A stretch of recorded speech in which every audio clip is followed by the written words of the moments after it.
নমস্কার। আজ শ্রীরামকৃষ্ণ কথামৃত প্রসঙ্গ থেকে যে পাঠটি চলছে সেই পাঠ থেকে সংসারের কর্তব্য বিষয়ে আজকের পাঠ আমি আপনাদের সামনে পড়ে শোনাচ্ছি। স্বামী ভূতেশানন্দজি এই গ্রন্থটির রচয়িতা। তা আপনারা ভিডিওগুলিতে শুনেছেন যে ঠাকুর কেশবের সঙ্গে স্টিমারে করে গঙ্গাবক্ষে ঈশ্বরীয় কথা প্রসঙ্গ আলোচনা করতে করতে তাদের অনেকটি সময় শুধু ঈশ্বরের কথা নিয়ে আলোচনা চলেছিল।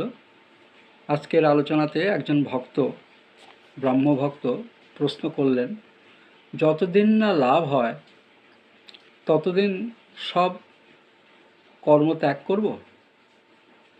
উত্তরে ঠাকুর বললেন, না, সব কর্ম ত্যাগ করবে কেন? চিন্তা, তার নাম গুণগান, নিত্যকর্ম এসব করতে হবে। এসব করতে হয় কারণ এগুলি তাকে পাবার উপায়। এর প্রতিকূল যেগুলি সেগুলি থেকে সাধ্যমতো বিরত থাকতে হয়। তখন ব্রহ্মভক্তটি বললেন, কিন্তু সংসারের কর্ম, বিষয়কর্ম? ঠাকুর বললেন, হ্যাঁ, তাও করবে, সংসার যাত্রার জন্য যেটুকু দরকার। তবে কর্মব্যস্ততা এমন যেন না হয় যে ভগবানকে চিন্তা করবার এক মুহূর্ত অবসর পাওয়া যায় না। জীবনের মধ্যে বিষয়কর্মেরও একটা অংশ আছে। সেই কর্ম সম্পাদনের জন্য কিছু সময় ব্যয় করতে হবে, কিন্তু সঙ্গে সঙ্গে এও দেখতে হবে যে সেই কর্ম যেন আমাদের সমস্ত সময়টা গ্রাস করে না ফেলে। ভগবানকে ভুলে কর্ম নয়, তাকে লাভ করবার জন্য কর্ম। তাই ঠাকুর সংসারী লোকদের বলেছেন, এক হাতে তাকে ধরে অন্য হাতে কর্ম করতে। এগুলি খুব প্রয়োজনীয় কথা, তাই পুনরাবৃত্তি হলেও কথাগুলি বারবার মনে করবার মতো। কারণ আমরা বেশিরভাগই আছি সংসারের ভিতরে, সংসারের কাজকর্ম নিয়ে ব্যস্ত। তাই অনেক সময় মনে হয় এই ব্যস্ততার মধ্যে হয়তো আমরা তাকে ভুলে যাচ্ছি। কাজেই মনে সংশয় জাগে, আর এই সংশয়াকুল মনে বারবার প্রশ্ন জাগে, তাহলে উপায় কি? উপায় যে কি তা ঠাকুর বারবার বলে দিয়েছেন বিভিন্ন পরিবেশে। কখনো কোনো নিরাশার ভাব তার মধ্যে কেউ দেখেনি। সকলের জন্যই তিনি একনিষ্ঠ আশাবাদী, সকলেরই হবে, চাই কেবল আন্তরিকতা। যতক্ষণ সংসারের দায়িত্ব আছে ততক্ষণ এক হাতে তাকে ধরে অপর হাতে সংসার করতে হবে, আর যখন তিনি দায়িত্ব থেকে অব্যাহতি দেবেন তখন দু হাতেই তাকে ধরতে হবে। এবার জগতের উপকার সাধন প্রসঙ্গে। আজকাল অনেকে বলেন জগতের উপকার করতে হবে আগে। এই আধুনিক সমাজের মনোবৃত্তিরই প্রতিফলন। এ প্রসঙ্গে ঠাকুর বলেছেন, জগৎ কি এতটুকু গা যে তুমি এর উপকার করবে? আর জগৎ তিনিই করবেন, যা করবার তিনিই করবেন। তোমার এত ব্যস্ততা কেন? একটু ভেবে দেখলেই বোঝা যাবে আমি যে এর উপকার করবার জন্য এত ব্যস্ত, তার কারণ জগতের ব্যথিতদের প্রতি আন্তরিক সহানুভূতি না অন্য কিছু।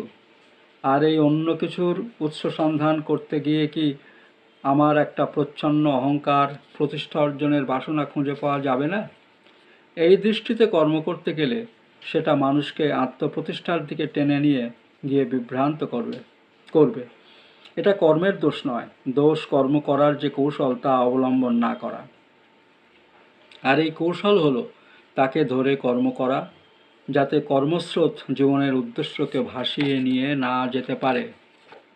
ঠাকুর শম্ভু মল্লিককে বলেছিলেন, ভগবানের সঙ্গে দেখা হলে কি কতকগুলো স্কুল, হাসপাতাল, ডিসপেন্সারি চাইবে? কেন এ কথা বললেন? এগুলো তো ভালো কাজ।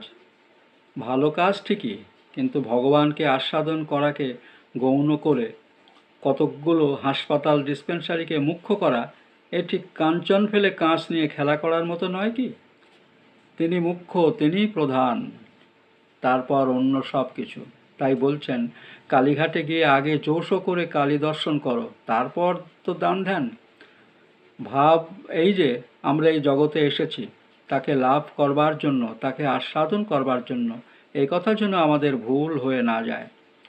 কথামৃতে আমরা দেখি ঠাকুরের এক জন্মদিনে ভবনাথ দক্ষিণেশ্বরে গিয়ে একটু পরেই উঠে যেতে চাইছেন, কোনো একটা মিটিংয়ে যাওয়ার জন্য।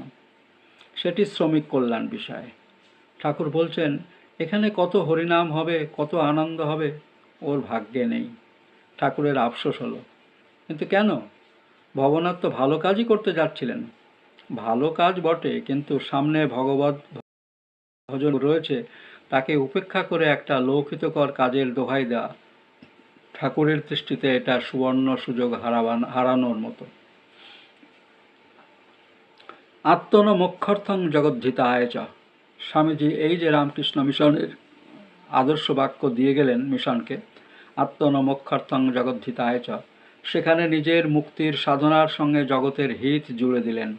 সন্ন্যাসীদের সামনেও তিনি এই আদর্শ তুলে ধরলেন। অনেক সময় অনেকের মনে সংশয় ওঠে, জগতের হিত করতে গেলে আমাদের নিজেদের মোক্ষ ব্যাহত হবে কিনা। এক সাধু তাই হরি মহারাজকে লিখেছেন। হরি মহারাজ খুব বৈরাগ্যের উপদেশ দিতেন কিনা, তাই ভাবলেন হরি মহারাজ হয়তো তাকে সমর্থন করবেন। লিখলেন, আমি ভাবছি কাজকর্ম আর করব না, কেননা তা করতে গেলে অহংকার আসে। হরি মহারাজ তার উত্তরে লিখলেন, আর বুঝি ভেবেছ হাত পা গুটিয়ে বসে থাকলে অহংকার আসবে না? এই কথাটা আমাদের ভালো করে বুঝতে হবে যে মানুষ যেভাবে তৈরি, তার মনের যে বিভিন্ন প্রকার বৃত্তি আছে, সবগুলি দিয়ে তাকে ভগবানের দিকে যাওয়ার চেষ্টা করতে হয়।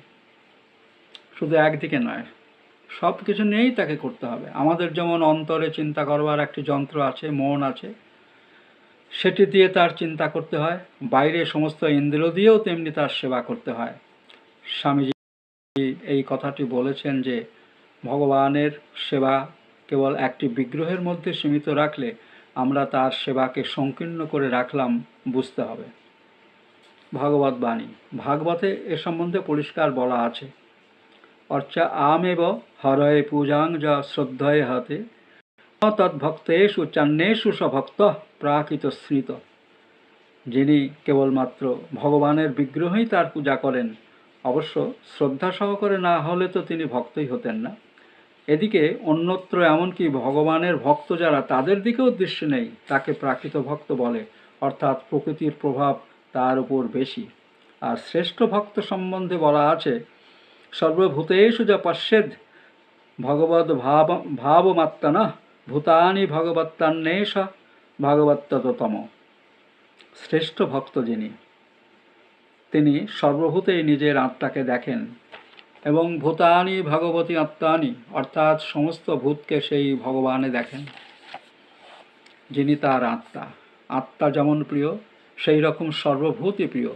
ভগবান যেমন পূজার্হ, সকল ভূতের মধ্যে অবস্থিত ভগবানও সেই রকম পূজার্হ। তাই জীবে দেয়া কথাটি ঠাকুরের পছন্দ হলো না। পরিবর্তে তিনি বললেন, শিব জ্ঞানে জীব সেবা। যে কথা শুনে স্বামীজি বলেছিলেন, আজ একটা নতুন শিক্ষা লাভ হলো, যদি ভগবান কখনো দিন দেন তো তা প্রচার করব। এই জন্যই যেন ঠাকুর তাকে নিয়ে এসেছিলেন আর তাকে তৈরি করেছিলেন তার হাতের যন্ত্ররূপে, যার পরিণামে জগতে একটা নতুন সাধনার ধারা প্রবর্তিত হলো। লোক কল্যাণের কথা আগেও প্রচলিত ছিল, সর্বভূতে তাঁরই সেবা, এটি এমনভাবে পরিস্ফুট করে বোধহয় আর কখনো বলা হয়নি। যদিও ভাগবতে এর উল্লেখ আছে, তবু সাধন জীবনে এর প্রয়োগ করার এরকম সুস্পষ্ট নির্দেশ বোধহয় আর কোথাও পাওয়া যাবে না। তাই ঠাকুর বলেছেন, ভগবানের পূজা গাছে হয়, পাথরে হয়, প্রতিমায় হয়, আর মানুষে হয় না।